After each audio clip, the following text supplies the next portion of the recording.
warahmatullahi wabarakatuh. Selamat pagi kepada teman-teman semua. Selamat datang dan selamat menyaksikan video presentasi dari kelompok 10 tentang wawasan kebangsaan bagi pengajar BIPA. Di sini perkenalkan, nama saya Lutfia Syifuanaja. Pastinya saya tidak sendiri di sini. Saya bersama 3 rekan saya, diantaranya ada Ilham Rahman Hakim, Resti Purwanti, dan Reva Kila Rafid. Pembahasan yang pertama, saya akan menjelaskan tentang pengertian dari wawasan kebangsaan. Secara etimologis, wawasan kebangsaan ini diuraikan menjadi 2 kata, yaitu wawasan dan kebangsaan.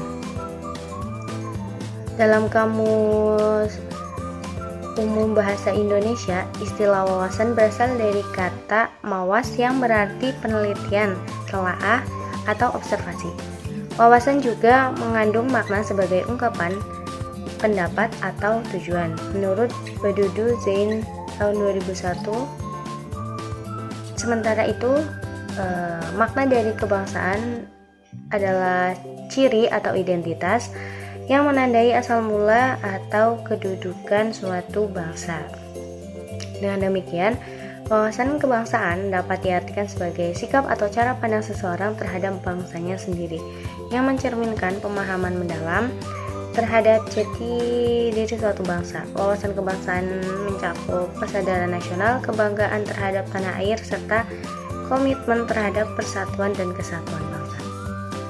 Selanjutnya, ada pengertian wawasan kebangsaan dalam konteks pembelajaran BIPA, khususnya bagi para pengajar BIPA itu sendiri.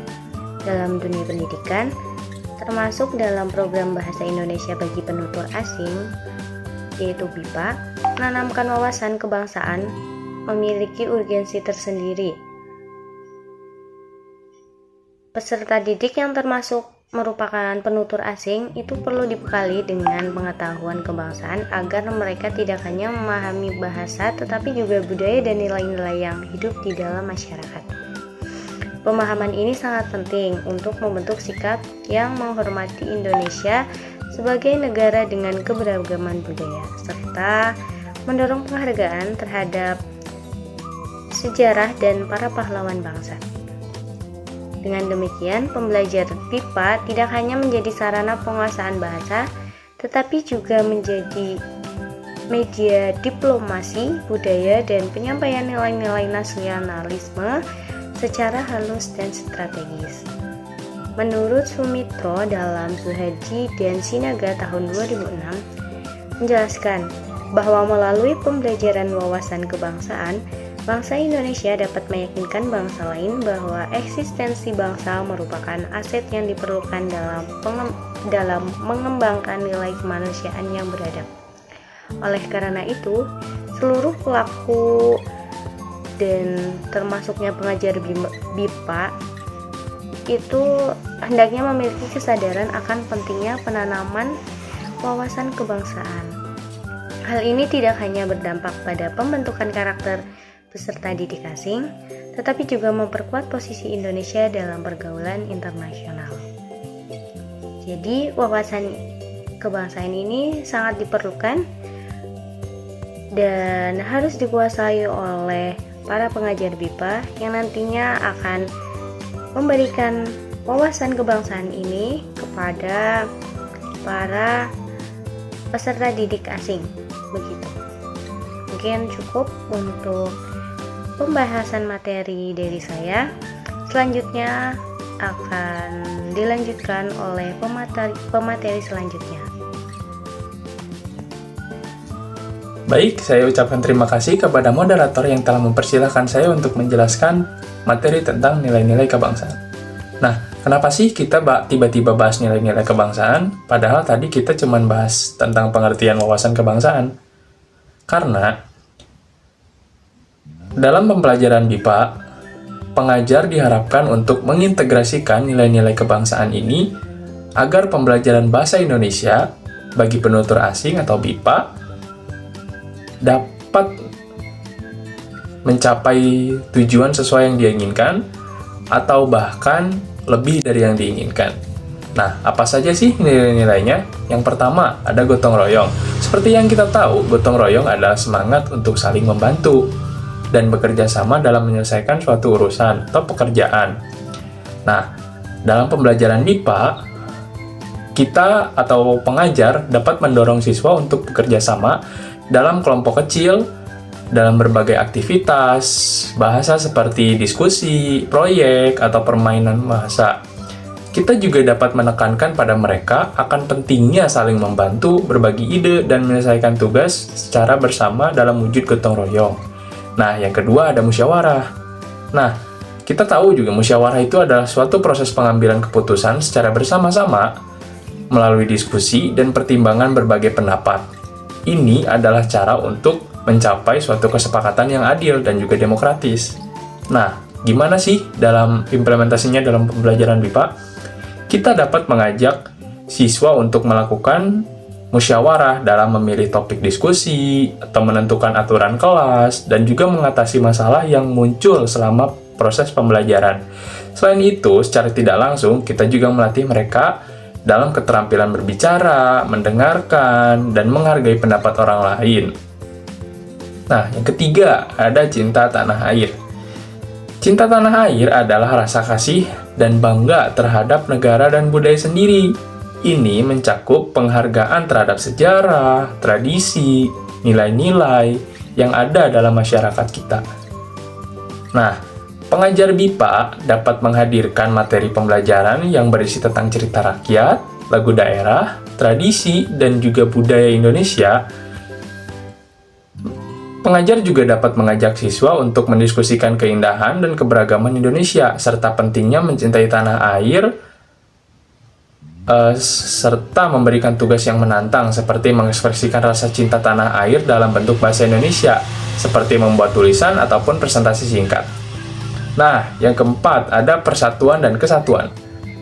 Persatuan dan kesatuan adalah nilai yang menekankan pentingnya kerukunan dan juga harmoni di antara kelompok dalam masyarakat. Ini mencakup tentang pengakuan dan penghormatan terhadap perbedaan yang ada dalam Indonesia.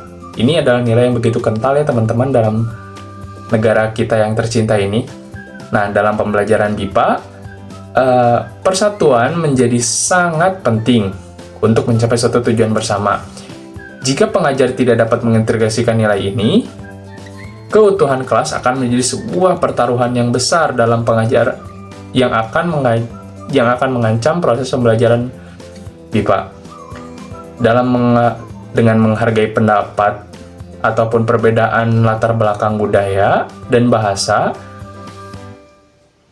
pengajar juga dapat mengajarkan bahwa meskipun mereka berasal dari latar belakang yang berbeda, mereka dapat bersatu melalui pembelajaran bahasa Indonesia, sehingga itu dapat memperkuat rasa kebersamaan di antara mereka dan menciptakan lingkungan yang lebih harmonis. Nah, yang kelima ada toleransi. Kita tahu juga toleransi itu adalah sikap saling menghormati dan menerima perbedaan, baik dalam hal agama, budaya, maupun pandangan hidup. Nah, integrasinya dalam pembelajaran MIPA, pengajar dapat menggunakan materi contoh, percakapan tentang sikap toleransi dan kehidupan sehari-hari, dan membiasakan siswa untuk saling menghormati pendapat, kebiasaan, dan cara hidup teman-teman dari budaya yang berbeda. Nah, yang terakhir nih, ada keramah tamahan. Keramah tamahan adalah suatu sikap yang ramah, sopan terhadap orang lain, yang mencerminkan budaya dan tradisi masyarakat Indonesia. Kita tahu juga ini, keramah tamahan ini adalah salah satu ciri khas dari negara kita, yang dimana kalau kemana-mana gitu, secara nggak sadar kita nggak kenal dengan orang itu, tapi kita suka senyum ke orang yang nggak kita kenal itu. Nah,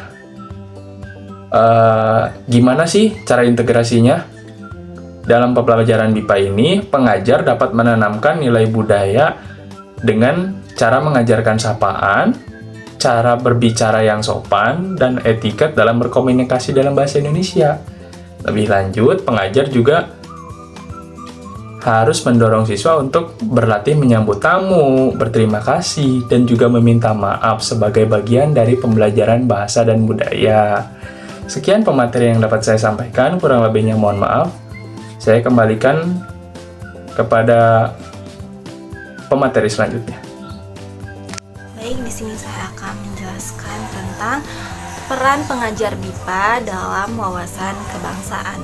Nah, pengajar BIPA memiliki peran yang sangat penting dalam memperkenalkan budaya dan nilai-nilai Indonesia kepada warga asing. Nah, tugas mereka bukan hanya mengajarkan bahasa, tetapi juga menjadi perwakilan budaya Indonesia dengan memperkenalkan tradisi, adat, dan nilai kebangsaan seperti gotong royong, toleransi, persatuan, dan sopan santun. Melalui pembelajaran, mereka diharapkan mampu memperkenalkan makna Pancasila, lambang negara, serta warisan budaya seperti batik, lagu nasional, dan upacara adat. Selain itu, pengajar BIPA juga membantu membangun pemahaman multikultural agar pelajar asing bisa menghargai keberagaman Indonesia. Pengajar BIPA juga harus menjadi teladan dalam sikap, perilaku, dan cara berinteraksi sehingga mencerminkan karakter bangsa Indonesia. Dalam mengajar, pengajar BIPA dapat menggunakan berbagai strategi. Nah, salah satunya termasuk pembelajaran lintas budaya agar siswa lebih memahami perbedaan dan menjadi pribadi yang toleran dan percaya diri. Bahasa menjadi kunci dalam membangun dialog lintas budaya. Pendidikan multikultural dalam BIPA juga memperhatikan perbedaan latar belakang budaya siswa. Nah, pendekatan yang sering digunakan meliputi penyesuaian gaya belajar, mengenalkan dialek, pendidikan dwi bahasa, dan kurikulum multietnis. Hal ini sudah diatur dalam kurikulum BIPA sesuai Permendikbud nomor 27 tahun 2017. Beberapa langkah yang dapat dilakukan pengajar BIPA untuk memperkenalkan budaya Indonesia antara lain: pertama, mengenalkan data dan fakta tentang Indonesia. Nah, pengajar dapat menyampaikan informasi tentang Indonesia, termasuk budaya seperti tarian tradisional, permainan anak, alat musik, cerita rakyat, dan lagu daerah. Peserta didik bisa diajak mempraktikkan menari atau memainkan alat musik agar lebih tertarik.